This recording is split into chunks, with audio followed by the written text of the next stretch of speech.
काळी धरती नांगरलेली आली र पेरणी धावत येर काळ्या मेघा कृपा आता करी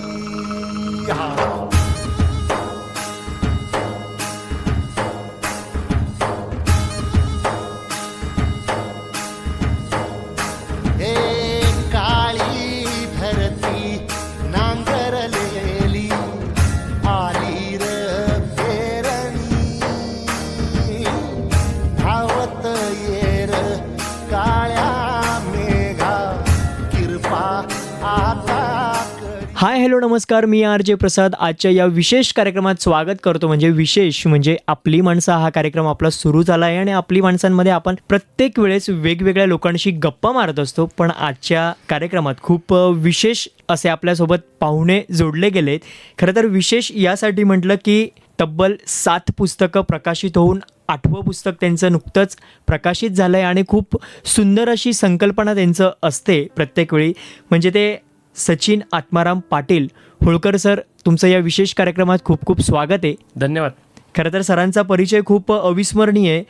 ते एक कृषीतज्ञ आहे, कृषी साहित्यिक, लेखक, त्यासोबतच महाराष्ट्र शासन शेतीमित्र पुरस्कार त्यांना मिळाला आहे. आपण त्यांच्याशी गप्पा मारणारच आहे. सर, या विशेष कार्यक्रमात तुमचं खूप खूप स्वागत आहे. पण आता पहिलाच प्रश्न मी पुस्तकावर जातो. खरं तर पुस्तकाचं नावच खूप सुंदर आहे, समृद्ध शेतीची बिकट वाट. यस सर, काय सांगणार पुस्तकाबद्दल? जर सांगायचं ठरल्यास प्रश्न असा आहे की एकीकडं आपण सर्वच माध्यमांमधून एक समृद्ध शेती झाली पाहिजे किंवा शेतकरी विकसित झाला पाहिजे. आधुनिक शेतीच्या आपण गप्पा मारतो, इस्रायल शेतीच्या गप्पा मारतो. भारतामध्ये शेती प्रगत झाली पाहिजे आपण बऱ्याचदा बोलतो. बरेचसे पत्रकार मंडळी असेल, मीडिया असेल, ते एक प्रकारचं स्वप्न दाखवत असतात आपल्याला समृद्ध शेतीचं. कोणी कोणी यशोगाथा वगैरे या सर्व गोष्टी आपण बघतो. पण खरंच हा रस्ता सोपा आहे का याचा कोणी विचार करत नाही. समृद्ध शेती म्हणजे काय? शेतकऱ्यांच्या हातात पैसा जास्तीत जास्त पडला पाहिजे, त्याच्यातून त्याला उत्पन्न जास्तीत जास्त झालं पाहिजे आणि खर्च कमी झाला पाहिजे. म्हणजे थोडक्यात त्याचा नफा वाढला पाहिजे. जर बँकिंगच्या भाषेत बोलायचं झालं तर नफा वाढला पाहिजे, त्याला मी समृद्ध शेती म्हणतो. पण ही समृद्ध शेती करत असताना त्याचे अडथळे किती आहे त्या शेतकऱ्याच्या रस्त्यामधले याचा कोणी अभ्यास करत नाही. तर खऱ्या अर्थाने त्या अडथळ्यांची मांडणी आणि त्याच्यात काही उपाययोजना देता येतात का याचा एक साधारण गोषवारा किंवा एक लेख प्रपंच जो आहे तो मी माझ्या 8व्या पुस्तकात मांडलेला आहे. अच्छा सर, 8 पुस्तकांचा प्रवास, 7 पुस्तकं तुमची प्रकाशित झाली.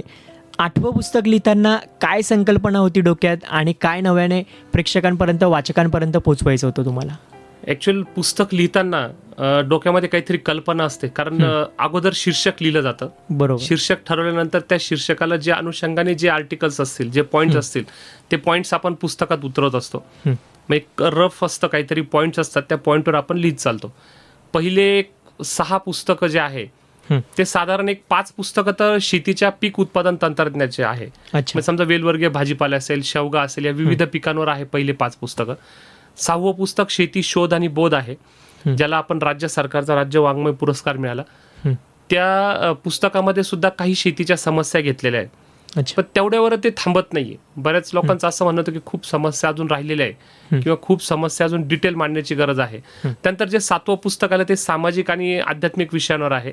या 8व्या पुस्तकाची खरी संकल्पना अशी होती की शेती ही कोणाला समजत नाही. म्हणजे शहरी भागात जर आपण गेलो आणि त्यांना जर म्हटलं आम्ही शेतकरी असं तसं, त्यांना असं वाटतं की शेतकरी म्हणजे खूप श्रीमंत असला पाहिजे.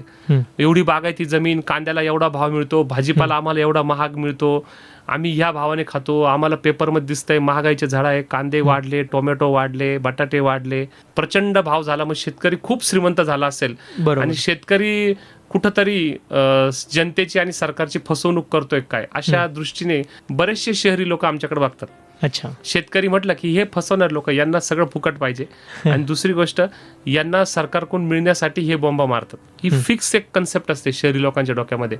त्यांना खरोखर शेतीमध्ये खरंच समस्या आहे की नाही, किंवा शेतीमध्ये किती परवडतं, कोणाला परवडतं, कधी परवडतं, एक लॉजिकल काहीतरी असलं पाहिजे. आणि एक असं पुस्तक असलं पाहिजे की जे वाचल्यावर त्यांना शेतीमधल्या अडचणी समजू शकतील.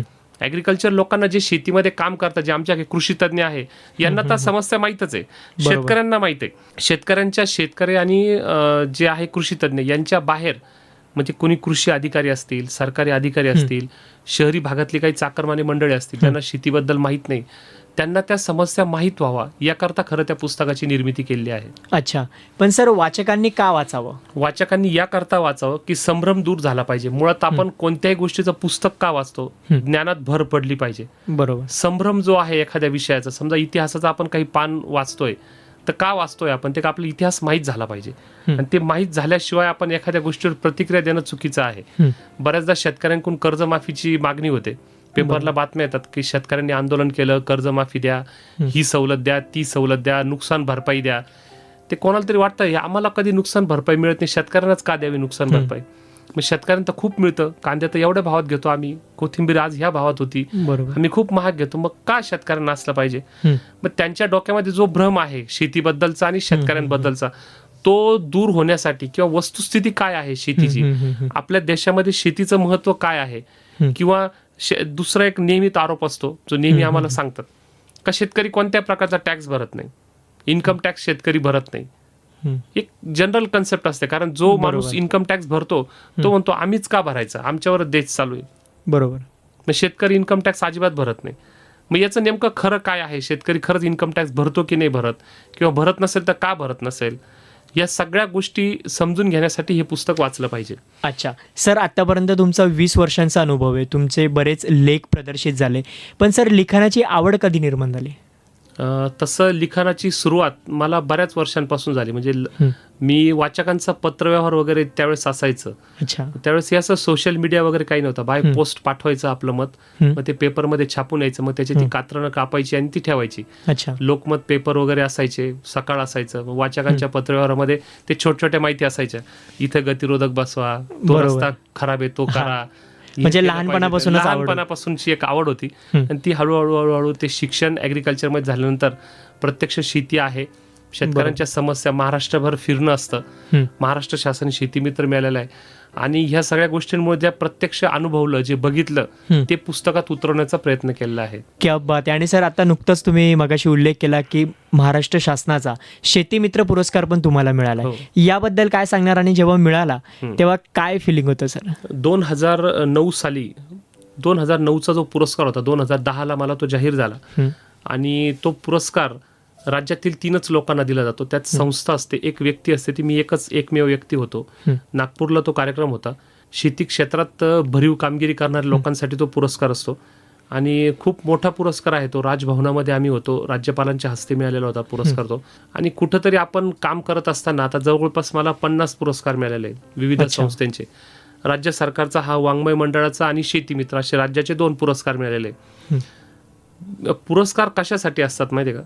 हे आपल्याला काम करण्याची जी प्रेरणा असते ती मिळत जाते पुरस्काराने. बरोबर. आणि जो मनुष्य आपल्याला पुरस्कार देतो किंवा जी संस्था आपल्याला पुरस्कार देते, तर त्यांना असं वाटतं की ह्या व्यक्तीने काम केलं पाहिजे पुढं. बरोबर. आणि याचं काम पुढं वाढत राहावं, त्यासाठी आपण त्याला आपण म्हणतो ना, एक टॉनिक सारखं आहे. बरोबर. बूस्ट करतो त्याला, थांबला नाही पाहिजे तो माणूस. त्यासाठी पुरस्कार आपणही घेत राहायचे, समोरच्यानी देत राहायचे आणि काम करत राहायचं. क्या बात आहे. आणि खरं तर हीच तुमच्या कामाची पावती असं म्हणायला हरकत नाही. नक्कीच. सर, या सगळ्या माध्यमातून काम करताना मुळात प्रसार माध्यमांची जबाबदारी काय? कारण की बऱ्याच वेळेस शेतकरी वर्गाची जी विचारसरणी असते ती वेगळ्या पद्धतीने असते, आणि मगाशी आपल्या चर्चेतून लक्षात आलं की शहरी लोकांची वेगळी असते. बरोबर. तर मुळात प्रसार माध्यमांची जबाबदारी काय? आज असं झालंय, प्रसार माध्यमांमध्ये स्पर्धेचं प्रमाण खूप मोठ्या प्रमाणात आहे. जसं टीव्ही चॅनल असेल किंवा पेपर असतील, खूप सारे पेपर आहे. मग कुठंतरी आमच्या पत्रकार मंडळींवर बंधन असतं की जास्तीत जास्त चांगला माल तुम्ही दिला पाहिजे, TRP मिळेल किंवा जास्तीत जास्त वाचक मिळतील असा माल दिला पाहिजे. मग याच्यामध्ये सर्वात सोपी कन्सेप्ट कोणती आहे तर यशोगाथा.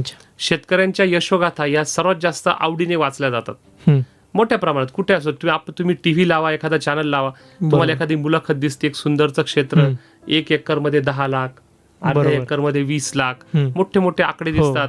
ते सुंदर शेत दिसतं. मध्यंतरी टोमॅटोची पण न्यूज आली होती. टोमॅटोची पण होती. ते सुंदरशे रस्ते, ते फार्म हाऊस, ते गोट फार्म, ते शेततळे, ते पॉली हाऊस, इतकं सुंदर चित्र दिसतं का ते फक्त चित्रामध्येच सुंदर आहे असं मला वाटतं. ऍक्च्युअली त्याच्या पाठीमागची जी पार्श्वभूमी आहे ती कशी आहे ही याचा कोणी विचार करत नाही. तर माध्यमांनी किंवा ते जे बघताय त्यांनी त्याचा पाठीमागच्या बाजूचा विचार केला पाहिजे की खरोखर या यशोगाथा फसव्या आहेत का. म्हणत नाही मी महाराष्ट्रातल्या सगळ्याच यशोगाथा फसव्या असतील, पण किमान ज्या यशोगाथा दाखवल्या जातात त्यांच्या मागची सत्यता किती आहे याचा विचार कुठेतरी करणं गरजेचं आहे. कारण एक सामान्य शेतकऱ्याला जो एवढ्या वर्षापासून शेती करतो त्याला बँकेचं कर्ज मिळत नाही पहिली गोष्ट, आणि मिळालं कर्ज तर त्यातून फक्त शेतीची व्यवस्था होऊ शकते. मग तो हे बाकीचे सुंदरसे चकाचक रस्ते असतील, हे सुंदर फार्म हाऊस असतील, आजच्या महागाईच्या काळात मोठ्या मोठ्या विहिरींचे यशोगाथा येतात, बरोबर, मोठे मोठे शेततळे बांधतात, बरोबर, आधुनिक तंत्रज्ञान आणतात, हे पैसे कुठून येतात याचं उत्तर नाही देत कधी कोणी.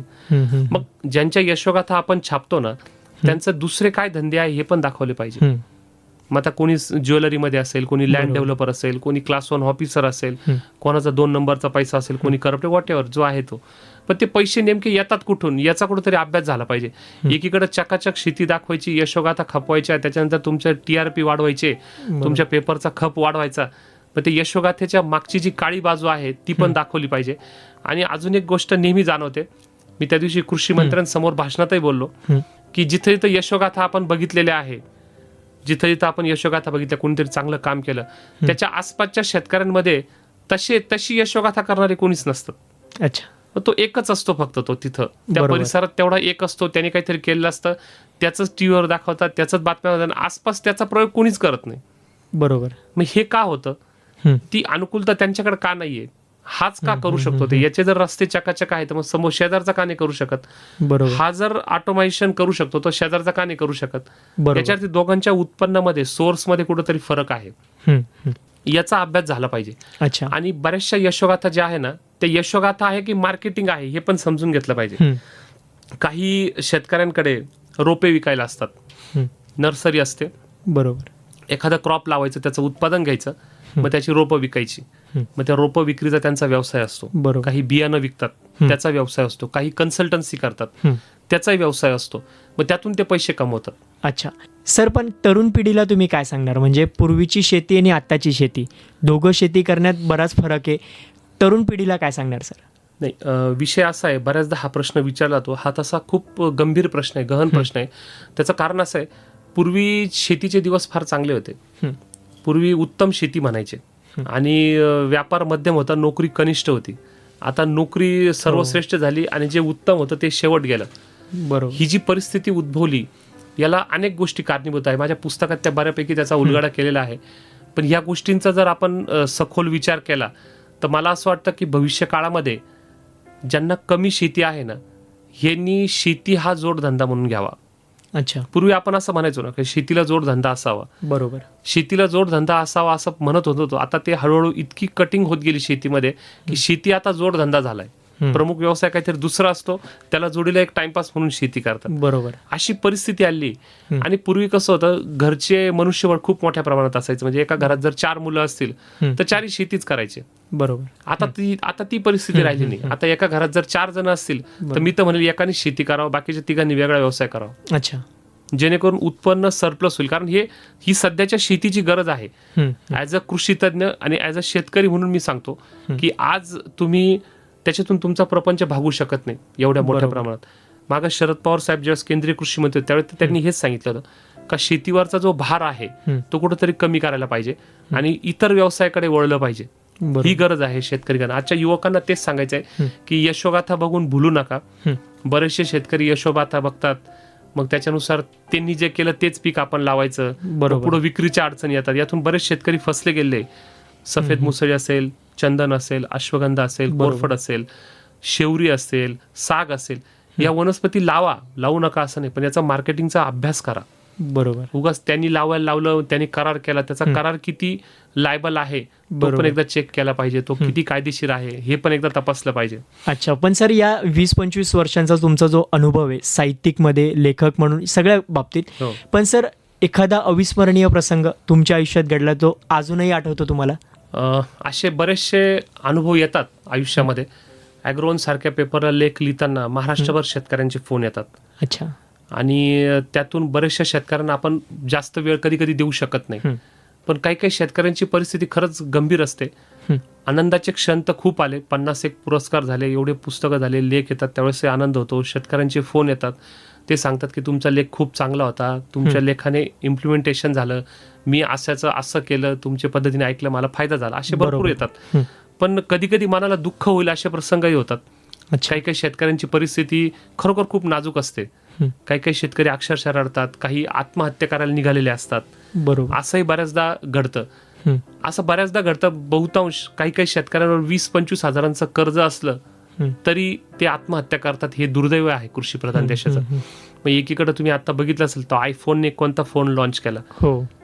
मुंबई सारख्या शहरामध्ये किंवा मेट्रोपॉलिटन्स मध्ये पहाटपासून त्यासाठी लाईन लावली लोकांनी. हो. आणि ह्या लोकांना आपण टोमॅटो आणि कांदा स्वस्त मिळावा म्हणून प्रयत्न करतोय. हे दुर्दैव आहे आपलं. जर 1.5 लाखाचा फोन घ्यायला लोक जर पहाटपासून तिथं बसताय, यांना का स्वस्त पाहिजे प्रत्येक गोष्ट. कधी कधी मनाला दुःखही होतं. निश्चित काही शेतकऱ्यांचे फोन येऊन गेले असे ज्यांचं नाव आपण इथं सांगू शकत नाही. काही परिसर आहे तिथून नेहमी फोन येतात. आर्थिक अडचणी असेल त्यांना आपण आधार देऊ शकतो. फक्त एक मानसिक दृष्ट्या एवढं काम आपण करू शकतो निश्चित, आणि ते मी करत असतो. अच्छा. आणि सर आगामी पुस्तकं कुठली वाचकांना वाचायला? आगामी निश्चितच आता मध्यंतरी माझं 7वं पुस्तक एक विचारधन नावाचं होतं. ते अध्यात्म आणि सामाजिक विषयावर होतं. एक पुस्तक आता सध्या आहे विचारात की जे लिहायचं आहे. तसा लिखाणाला वेळ कमी मिळतो, पण एक सामाजिक पुस्तक लिहायचं आहे ज्यामध्ये दिल्लीपासून ते थेट गल्लीपर्यंत बराचसा इतिहास आला पाहिजे. अच्छा. आणि जे खरं आहे किंवा एखाद्या गोष्टीवरचं आपलं जे मत आहे ते त्याच्यात मांडता आलं पाहिजे. आणि ते मत आपलं प्रॉपर पाहिजे. ते लोकांना वाचायला मिळालं पाहिजे. आज साहित्यात पण मोठ्या प्रमाणात भेसळ झाली. आज जनरली मला असं वाटतं की बरेच लोक पुस्तकं वाचत नाही, फक्त ते व्हॉट्सअप युनिव्हर्सिटीमध्येच असतात की काय, असं बऱ्याचदा शंका आहे. म्हणजे जे काही इतिहास वाचायचा तो फक्त मोबाईलवरच वाचायचा. बरोबर. प्रत्यक्ष पुस्तकात वाचायचंच नाही. मग ते व्हॉट्सअपवर जे मेसेज आले तेच बघायचे, तेच फॉरवर्ड करायचे. फेसबुकवरची पोस्ट आहे तीच बघायची, ती खरी मानायची, तीच फॉरवर्ड करायची. बरोबर. ही जी सगळी भेसळ चालू आहे ना, या भेसळीतून पर्याय एकच आहे, पुस्तक चांगलं काढणे आणि वाचनाची सवय लावली पाहिजे. अच्छा. आणि हा वाचकांचा जो उपक्रम आहे हा त्यांनी जोपासला पाहिजे. त्यासाठी चांगल्या लेखकांनी पुस्तकं लिहिली पाहिजे. माझा विचार आहे भविष्यात त्याच्यानंतरचं जे पुस्तक असेल ते कदाचित 100% जवळपास सामाजिक विषयांवर असतील आणि इतिहासाचा त्यात थोडासा उल्लेख असण्याची शक्यता आहे. असं पुस्तक आहे. नक्कीच सर. आणि जाता जाता तमाम शेतकरी बांधवांना काय सांगणार? शेतकरी बांधवांना सांगण्यासारखं बरंच काय आहे ते पुस्तकात सांगितलं. बरोबर. शेतीच्या ज्या समस्या आहेत त्या कशा पद्धतीने आपण हँडल केल्या पाहिजे आणि त्यातून काय काय केलं पाहिजे, आपण कुठं थांबलं पाहिजे, काय केलं पाहिजे, सतसत विवेक बुद्धीचा वापर केला पाहिजे. आज माझ्या दृष्टीने जर विचार केला तर शेतकऱ्यांची जर सर्वात मोठी समस्या असेल माझ्या दृष्टीने गंभीर, ती आहे शेतकरी आत्महत्या. अच्छा. आपण एकीकडे कृषीप्रधान देश म्हणतो. आपल्या देशामध्ये जाऊ द्या ठीक आहे, कोणी असेल काही काम करत आलं, भ्रष्टाचाराचे आरोप अनेकांवर होतात, घोटाळे होतात मोठे मोठे, कोणी देश सोडून निघून जातं, पण शेतकरी जग सोडून निघून जातो. ही सर्वात खेदजनक आहे. जर सांगायचं झालं तर एका कवीच्या भाषेत सांगायला आवडेल, हे कर्ज हे देणं याला नाही घाबरायचं. बरोबर. हे कर्ज हे देणं याला नाही घाबरायचं, ही मायभू आपली आहे तिलाच तेवढं सावरायचं. कितीतरी हर्षद मेहता रोज देश खात आहे, कितीतरी हर्षद मेहता रोज देश खात आहे, तरी या देशात ते मजेनं राहत आहे. आता फक्त आपण आपल्यासाठी जगायचं, आता फक्त आपण आपल्यासाठी जगायचं, इतरांनी कसं राहायचं तेही आपणच ठरवायचं. सांडायचा असतो घाम, सांडायचा असतो घाम, रक्त कशापायी सांडताय. अरे माझ्या शेतकरी मित्रांनो, हे आत्महत्येचे उत्सव तुम्ही कशासाठी मांडताय, तुम्ही कशासाठी मांडताय. क्या बात आहे. आणि खरं तर सर तुमच्याशी गप्पा मारून खूप छान वाटलं. पण पुस्तकासंदर्भात एक छोटासा प्रश्न अजून विचारतोय. सर पुस्तकाचं टायटलच आहे की समृद्ध शेतीची बिकट वाट. आणि समृद्ध शेतीची बिकट वाट जरी असली पण ती समृद्ध शेतीची समृद्ध वाट कधी होईल सर, काय सांगणार? निश्चित ही समृद्ध वाट झाली पाहिजे, कारण हे पुस्तक खूप नकारात्मक आहे असं पण नाही. त्यातून बऱ्याचशा गोष्टी सत्सक विवेक बुद्धीने आपण बघितल्या पाहिजे. काही ज्यात कृषी अधिकारी असतील, आपले कायदा सुव्यवस्था असेल, सरकार असेल, सरकारी अधिकारी असतील आणि जनता असेल, या सगळ्यांनी शेतीकडे बघण्याचा दृष्टिकोन जो आहे ना तो बदलला पाहिजे. तो बदलला तर निश्चित ही समृद्ध शेतीची बिकट वाट शब्द निघून जाईल आणि एक सुवर्ण वाट त्या ठिकाणी तयार होईल. त्या पुस्तकात बऱ्याचशा जे सजेशन दिलेले आहे, एकदा मुळात असं एक समस्या समजली की आपल्याला पुढची गोष्ट समजायला सोपी जाते. बऱ्याचशा अधिकाऱ्यांचे सुद्धा आम्ही मोठ्या प्रमाणात जातो, अधिकाऱ्यांचे सुद्धा बरेचसे गैरसमज असतात. मोठे मोठे अधिकारी असतात पण त्यांना शेतीबाबत बरेचसे गैरसमज असतात. ते गैरसमज कुठेतरी दूर झाले पाहिजे. शेतकऱ्यांना जे आपण अनुदान देतो, कर्ज देतो, कर्जमाफी देतो, याच्या पाठीमागचा हेतू कळायला पाहिजे, इंटेन्शन कळलं पाहिजे आणि ते कशा पद्धतीने इम्प्लिमेंटेशन झालं पाहिजे हे पण आपण बघितलं पाहिजे. निश्चित त्याच्यामध्ये खूप चांगल्या उपाययोजना दिल्या आहे. कदाचित माझ्या हातून असं एखादं पुस्तक यावं की भारतामधली कृषीप्रधान देशातली शेती ही खऱ्या अर्थानं समृद्ध झाली पाहिजे आणि त्याच्यावर एखादं पुस्तक आल्यास मला जास्त आनंद होईल. नक्कीच सर, आणि आम्ही पण वाट बघू. नक्कीच. नक्कीच सर, तुम्ही वेळात वेळ काढून आलात त्याबद्दल खरंच मनापासून धन्यवाद आणि तुम्हाला पुढील वाटचालीसाठी खूप खूप शुभेच्छा. मला या ठिकाणी बोलण्याची संधी दिली त्याबद्दल धन्यवाद. नक्कीच श्रोते हो, ऐकत राहा रेडिओ विश्वास 90.8 कम्युनिटी रेडिओ, तुमचं जगणं तुमचा आवाज. आणि मी RJ प्रसाद आपली माणसं या कार्यक्रमातून रजा घेतो. ऐकत राहा रेडिओ विश्वास 90.8 कम्युनिटी रेडिओ, तुमचं जगणं तुमचा आवाज. धावत येर काळ्या मेघा कृपा आता करी.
सारी तुझीच करणी देवा कृपा करी.